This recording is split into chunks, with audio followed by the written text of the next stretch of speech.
incredible man of color. He is an incredible leader of people. And I'm happy to call him my friend. Dr. Robinson, please.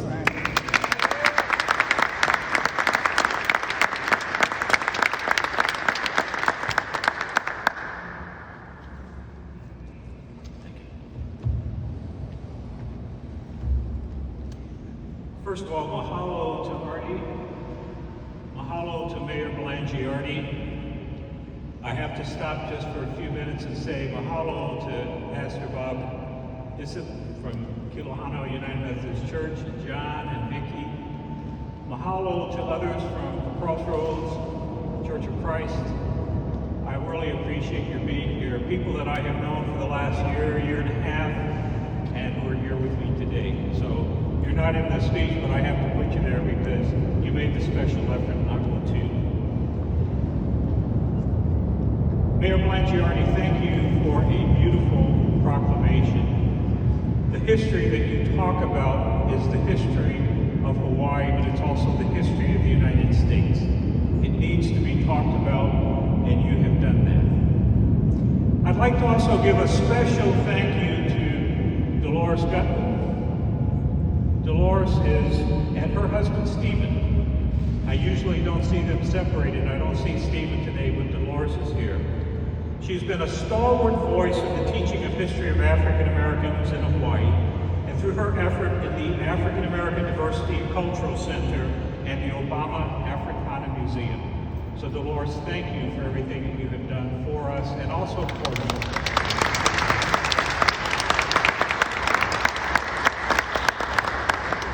I would also like to thank another leader in Hawaii, the NAACP chapter president and one of my Navy shipmates, Alfonso Braggs.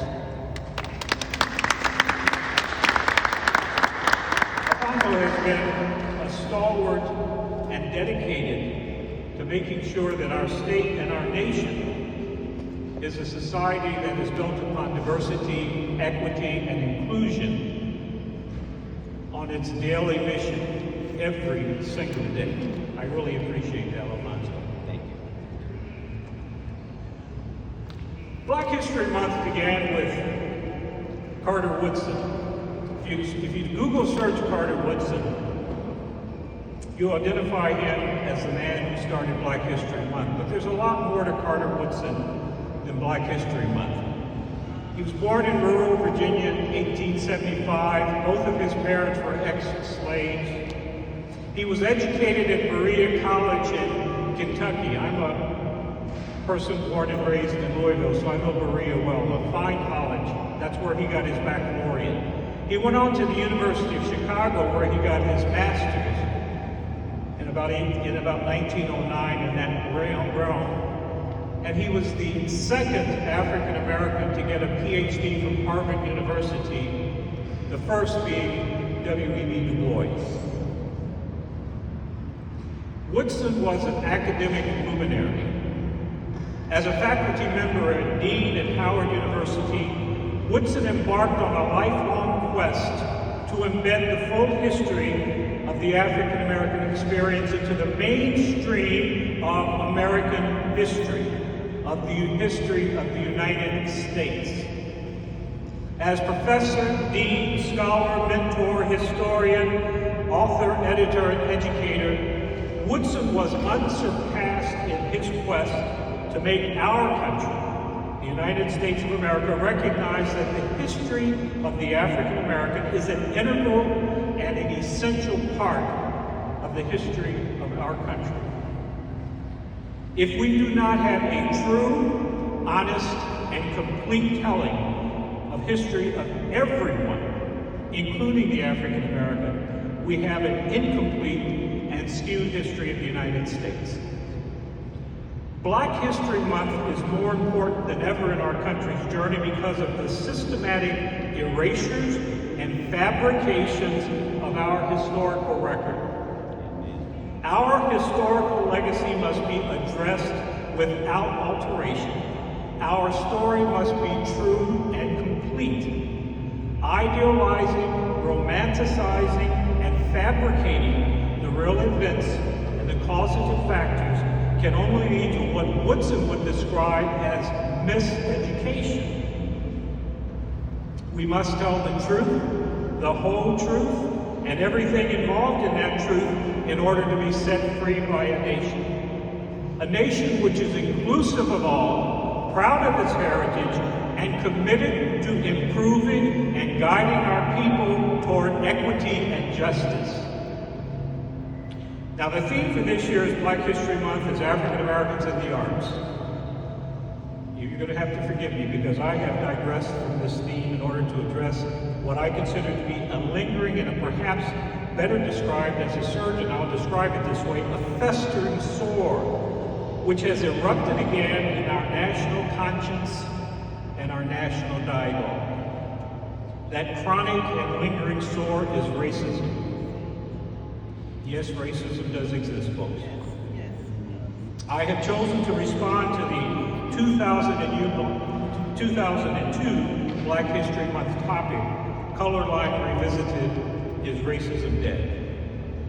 Today, our national conversations have included lengthy debates about racism and our nation's historical legacy regarding slavery, and myriad attempts to excuse, to deny, and to normalize the so-called peculiar institution of slavery. And the peculiar institution, ladies and gentlemen, has had a lingering and a corrosive effect on our nation since that time. I'm going to attempt to do three things. I'm going to address the common denominators of our biological makeup. I'm a physician and I'm going to do that, but I'm not a biologist. I will discuss the corrosive and deleterious effects of slavery on our society. And I will answer the question, is racism dead? And you can answer that question as we go along also. The dictionary defines race as a geographic or global human population distinguished as a more or less distinct group by genetically transmitted physical characteristics. Okay, a mouthful. I would like to describe it as this, humankind as a whole. I like that definition best because I think it's totally inclusive and that's what we need to be. It fits well, and we have learned about ourselves and our genetic heritage through the Human Genome Project. Human Genome Project was started in 1990. The Human Genome Project ended officially, the first part of it, in 2003. It was just concluded, the last bits of the Human Genome Project and the nucleotides that make up our DNA were just finished in 2023. And this is what we found from that project. By the way, I'm not a geneticist. I just happen to be able to read. Much of the project's utility comes from the fact that the vast majority of the human genome is the same in all humans. The same is about 97 to 98%. If we test each of our genomes, our genes here, we're about 98% the same. I'm not a geneticist, as I said, and I don't profess to know or understand the intricacies of DNA, but I do understand this fact. We human beings are much more alike than we are different. I also glean from the information of the Human Genome Project this: we are all mixed up. Stated non-scientifically, we are all connected by 6 degrees of separation.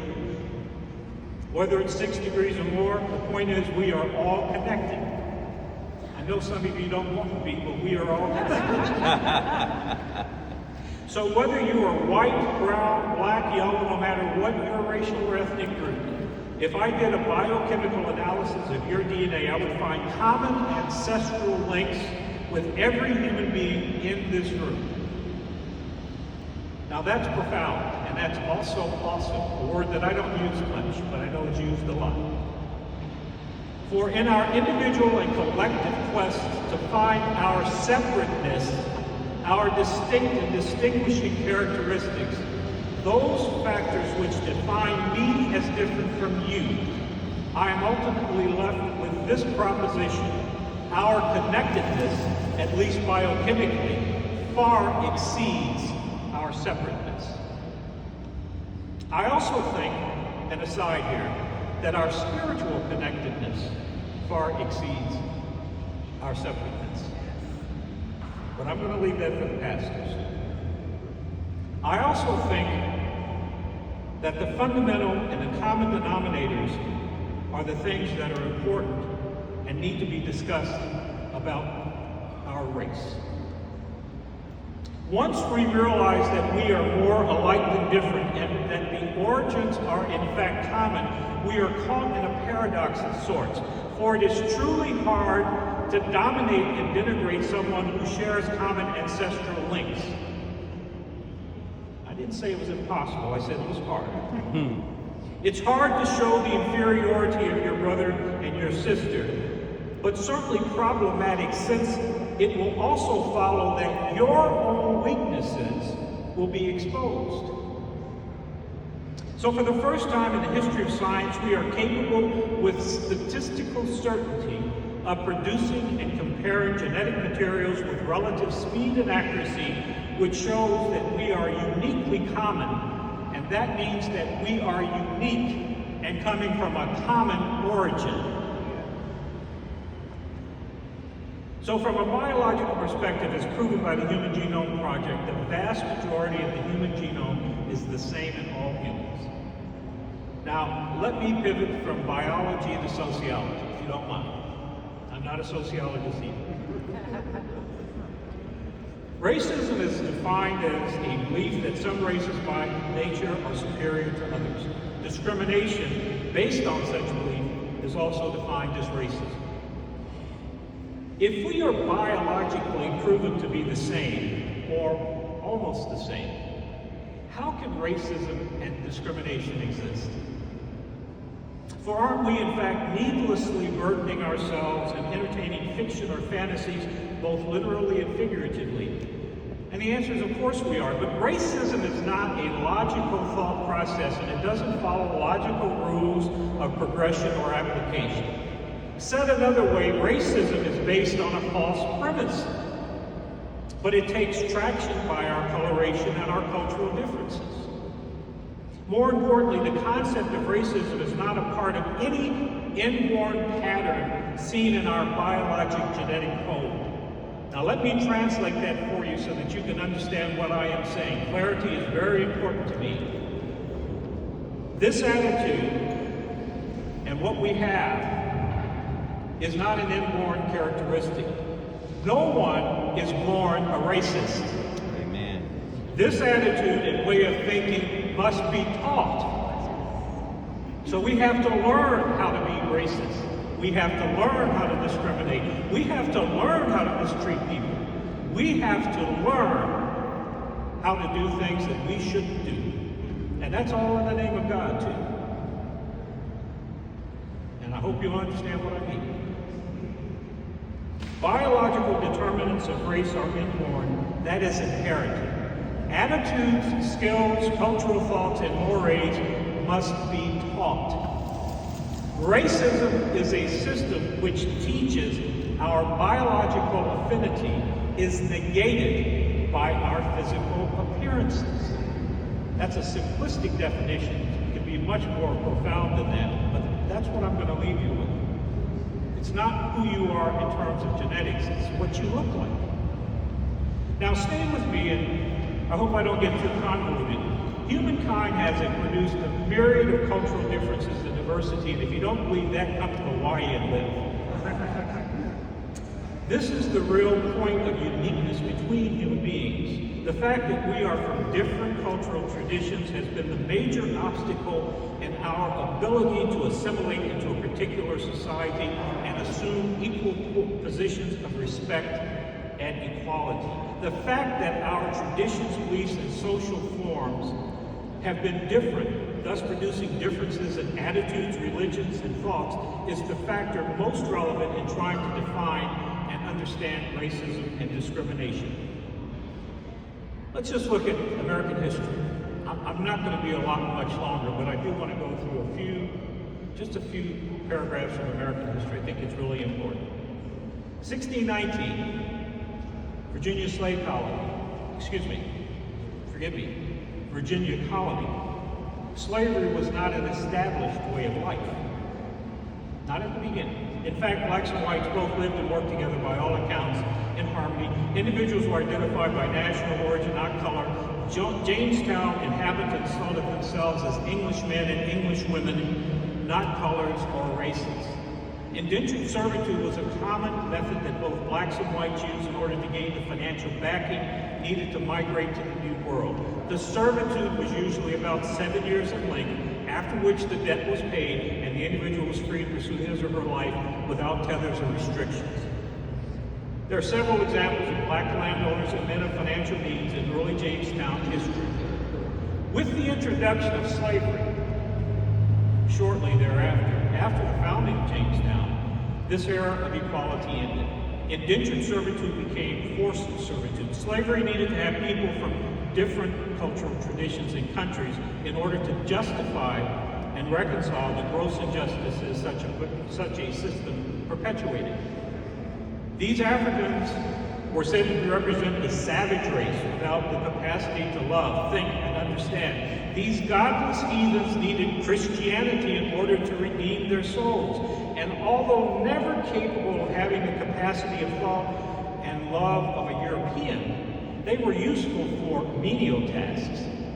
That included farming, carpentry, stonemasonry, wet nursing, drafting, cleaning, cooking, child rearing, nursing, doctoring, and when all else failed, companionship, both filial and sexual. We all know the history of slavery in the United States, even though many of us forget it. We fought a civil war over it. Some of us, even to this day, think the Civil War was a war of economic status and survival, with the secondary cause being slavery. And remember, slavery was of great economic importance because it represented free labor. The fact is, the Civil War was a conflagration based upon the original sin in the forming of the United States. That sin, slavery. The greatest moral dilemma which has faced this country and almost destroyed it is that of slavery. And today in the 21st century, the legacy of slavery lives on in our attitudes, our thoughts, our prejudices, and our actions, and it still threatens to destroy our moral fiber and ethical compass. Now, all of this past history has shown us the following. What started as an enslavement of a people from Africa with different appearances, skin color, traditions, religions, and attitudes, not to speak of language and communication skills, is now the group of Americans originally from Africa with common language, attitudes, traditions, thoughts, and actions, but in a different package of skin color and hair texture. Sometimes. Not all the time, sometimes. Now here's the payoff if you stayed with me through this laborious and rather pedantic trek. The differences in our biology are nil. Over the course of the nearly 4 centuries, the differences in our socialization and enculturation is also nil. And we celebrate our diverse heritages and our forebears. We have grown together in common language, religion, and tradition. So why the disparity in attitude towards one another? Why does racism persist, since the differences we have are only superficial and complexion-based? The common factors are more robust and profound than the differences.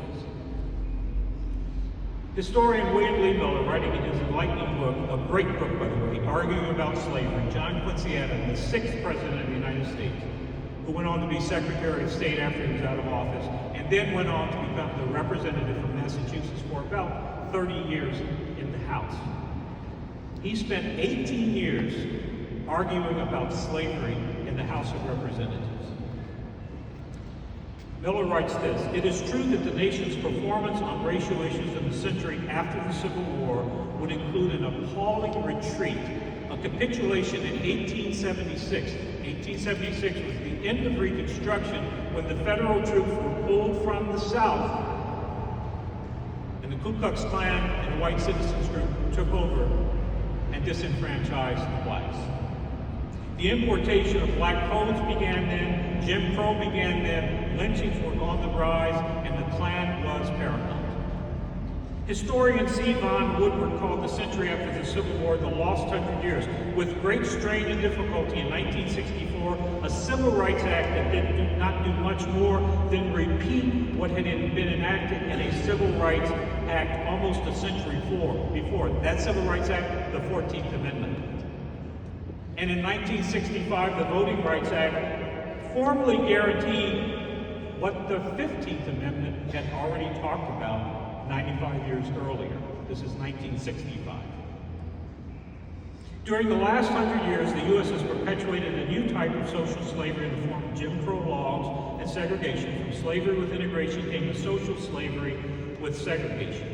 What had ended with blood and bullets was now perpetuated by legal doctrine and social injustice.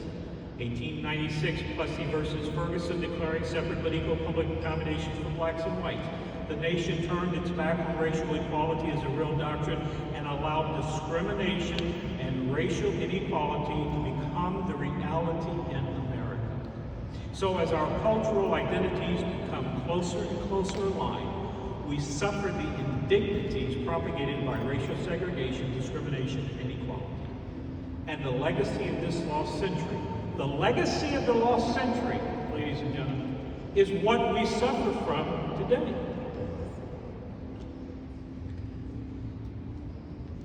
This is the legacy of slavery. Historian Ira Berlin, founding director of the Freedmen and Southern Society at the University of Maryland, edited the book Remembering Slavery. Berlin said this: "It's important not only to confront and understand our history, but also to look inward so that we can find parallels with other world regimes with the history of oppression, wage slavery, and the subjugation of women.